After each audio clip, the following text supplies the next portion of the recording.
Okay, welcome to our first painting homework. I'm going to talk for a second about how to set up, and then we're going to make a value scale on this acrylic piece of paper. Well, it's paper, it's not made of acrylic. It's intended for use with acrylic paint. Okay, so I have a pencil and a pencil sharpener and one of my little containers to put my shavings in. I have some masking tape. I have the piece of paper that you were given to do this assignment on. I have a piece of wood. This is just a piece of scrap wood. This is MDF. You could use plywood. You could use like a piece of a 2x6. You could use the back of a book. You could use a clipboard. You just need something that's not a real valuable surface that you can tape your paper down to, okay? I have paintbrushes here. You have paintbrushes that I issued to you. These are some paintbrushes that I found around my house. We need a ruler. You're gonna need your palette knife. I can't find my palette knife at the moment, so I'm using this one that I think might be from the dollar store. And we've got black and white Liquitex Basics acrylic paint. I am not promoting them, but this is a decent student grade acrylic paint that we can reliably use for these projects. It's got good viscosity, good coverage, good enough for what we need. Okay, the last thing that I have, I didn't issue this to you, but you could use a paper plate, you can use a piece of wax paper, you could use anything that you can mix acrylic on. I happen to have a disposable palette. So the way this works, it's like a pad of paper. It's got this waxy surface on one side. It's shaped like a palette, so I could hold it like this, although I'm sure I won't. And I can just crumple this up. I can fold it in half, crumple it up, and throw it away. So this is not in any way required, but by having it here, it allows me to explain what this is so that you're exposed to another type of material. And also, I find this convenient because I think I got this on clearance. And all right, so the first thing that we're gonna do is we're gonna measure our value scale that we're gonna make, okay? So we wanna explore black and white paint. How to mix it is the main activity here. We've also talked about value in class, and I want us to actually explore value through making this value scale. So we're gonna pick up our ruler, we're gonna sharpen our pencil. I just have a number 2 pencil here. We don't need anything fancy. If you wanna use like a 2B, a 2H or some kind of light pencil, art pencil, you can, okay? Neatness matters with this. As you know, if you know me, I'm always trying to use opportunities to measure things and center things and start to think like an artist in a craftsman-like way about how are we going to make something appear in the right proportion and placement on a piece of paper. This is a half of a 9x12, so I cut it in half so that you wouldn't have more than you need.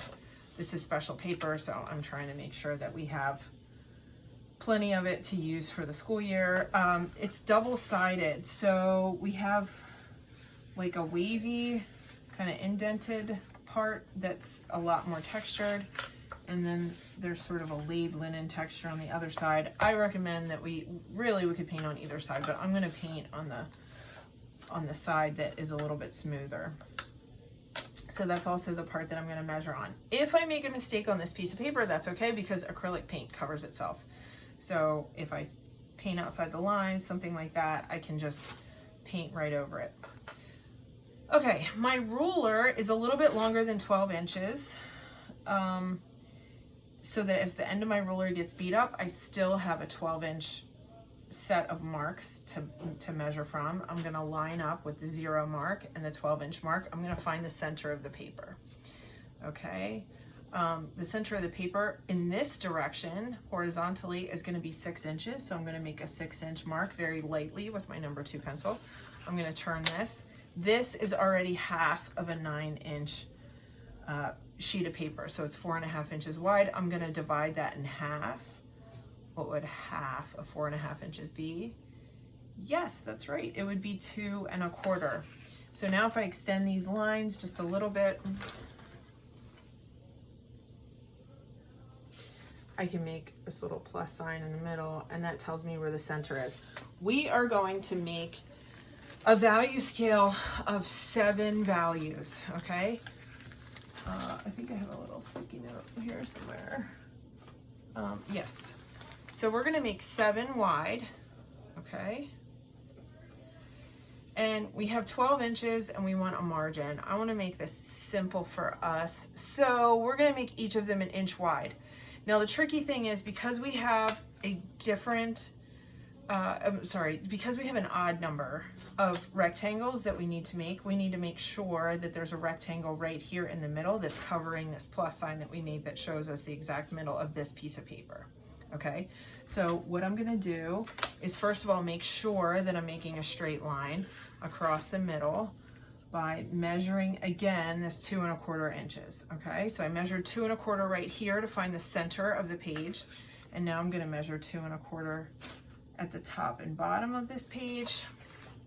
And then if I line up all of these marks, I can make a straight line across the center of the page. Okay, I want to do this lightly. I actually think this is a little bit wider than I need. We'll find out. I need something 7 inches. This is, yep, it's like 8.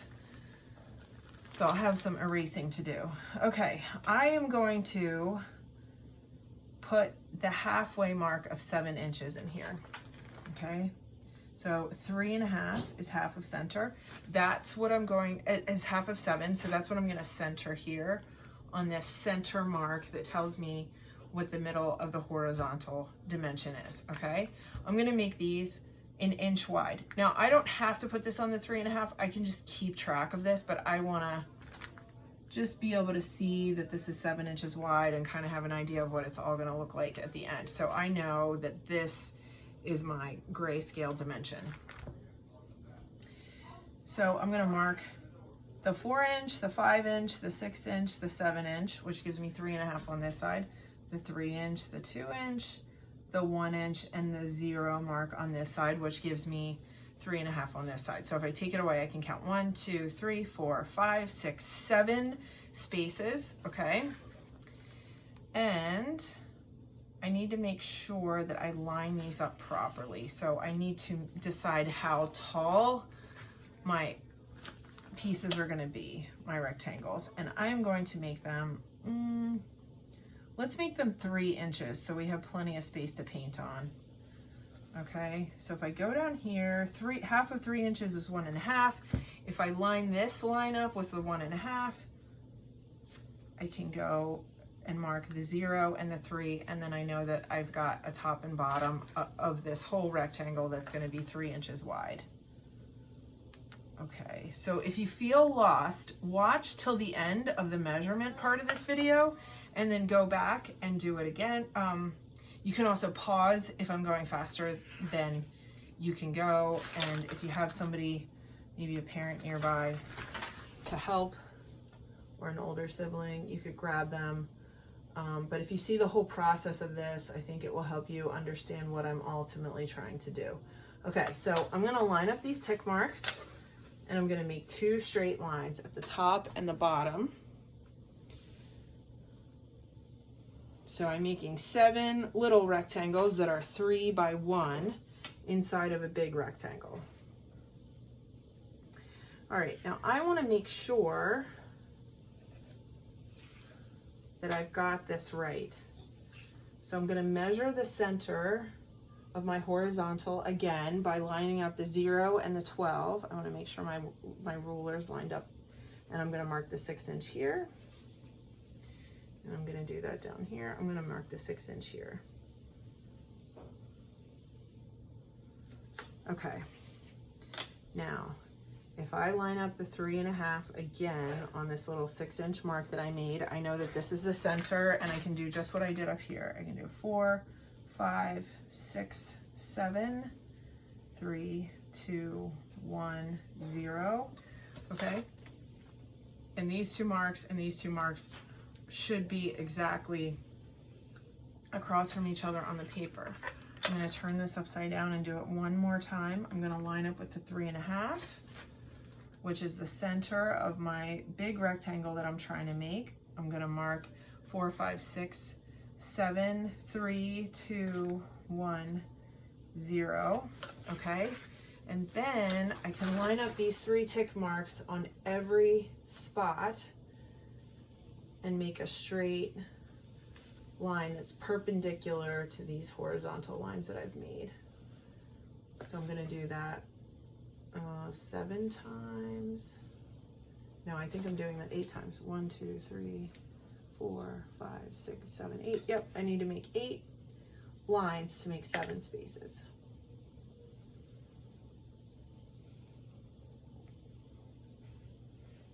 So I'm gonna skip over that middle mark because that's the center of my rectangle, not the side of it.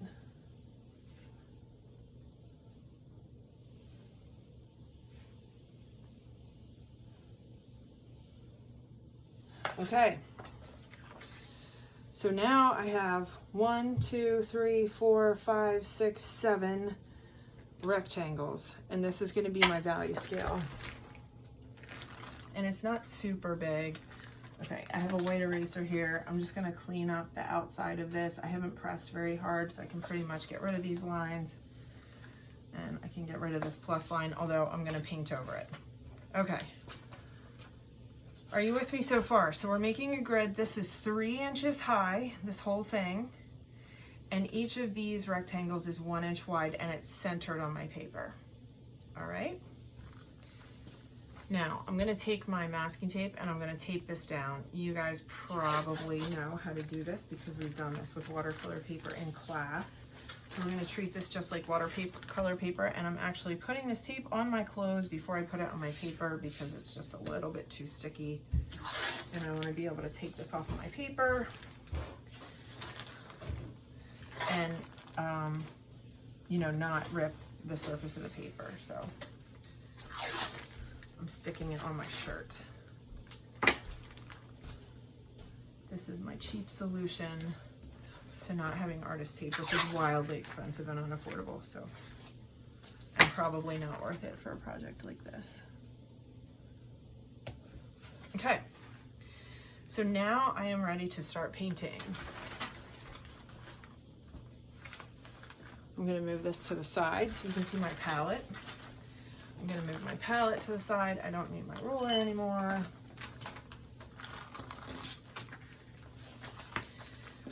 Okay, so I'm ready to get my paint out.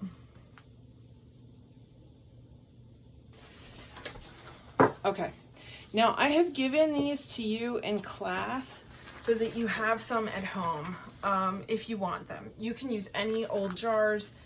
You could use a yogurt cup or something. I like to use glass containers because they have weight and I don't have to worry that they're gonna tip over.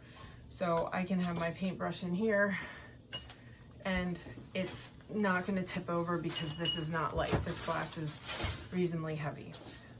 The other thing that I forgot to mention is that I have plastic down. So this is 6mm plastic. You could use anything. You could use a piece of canvas or an old sheet. The easiest thing to use is probably a plastic bag, like a trash bag, is probably big enough. I do this on my dining room table. I totally understand if your mom does not want you to do this at the dining room table. I am over carpet, but I understand the risks and I have enough experience that I'm probably not going to make a huge mess. But if you're relegated to the basement, that's perfectly reasonable. You just need to be in a place where your parents feel comfortable with you painting. I am planning on folding this up. This is a couple layers just because it's bigger than what I need, but I just have this over top of my table to protect everything, and I'm planning on folding this up and reusing it every time I do one of these assignments. So the first time getting set up will be the most challenging because you'll need to find something that you can tape your papers to. You need to figure out where you're allowed to paint in your house. We have 2 cups because one is clean water and one is dirty water. So I'm always going to keep this one clean. I actually have a little bit of paint in the bottom of that one, so I'm going to use this as my dirty water. Okay, I'm going to squeeze out paint, but I don't want to squeeze out a lot because this paint is not cheap. It's readily available at any craft or art store pretty much. You can get it on Amazon, you can get it online, you could, find it lying around in certain places. But you don't want to waste it, because once you run out, and we're going to use this for the whole year, once you run out, you're going to have to buy more. So we're just going to put like a dime sized amount for now, so I can come back and put more as many times as I need to, but I can't put it back in the tube. Once it's out, it's either getting used or being wasted, and I don't want to waste paint. Okay, so I'm going to make a little bit of white and a little bit of black, and I have a certain way that I want you to set up your palette for color, but for black and white, which should be this whole semester, we're just going to go ahead and put them far enough across from each other that we don't they're not going to like mix really easily. Actually, I want you to do 2 whites, because one of your whites is going to get dirty pretty fast, just like your water, and we want to be able to always have a fresh white. Okay, so the first thing we're going to do is actually paint. I'm not going to start to mix yet. One of these needs to be a black, just straight out of the tube, and one of them needs to be a white. I recommend using a flat brush for this. I have a couple of flat brushes. I actually like this one better. And I'm just going to wet my brush, and I'm going to dip it in the paint, and I'm going to paint black. And the thing that this allows me to do, this flat brush, is that I can make these nice sharp lines and sharp corners. Okay, so I want to spread my paint evenly. This is an activity that's a study in neatness, and if I drag my paintbrush sideways, I can make a nice crisp line. You see that? Very neat, very controlled.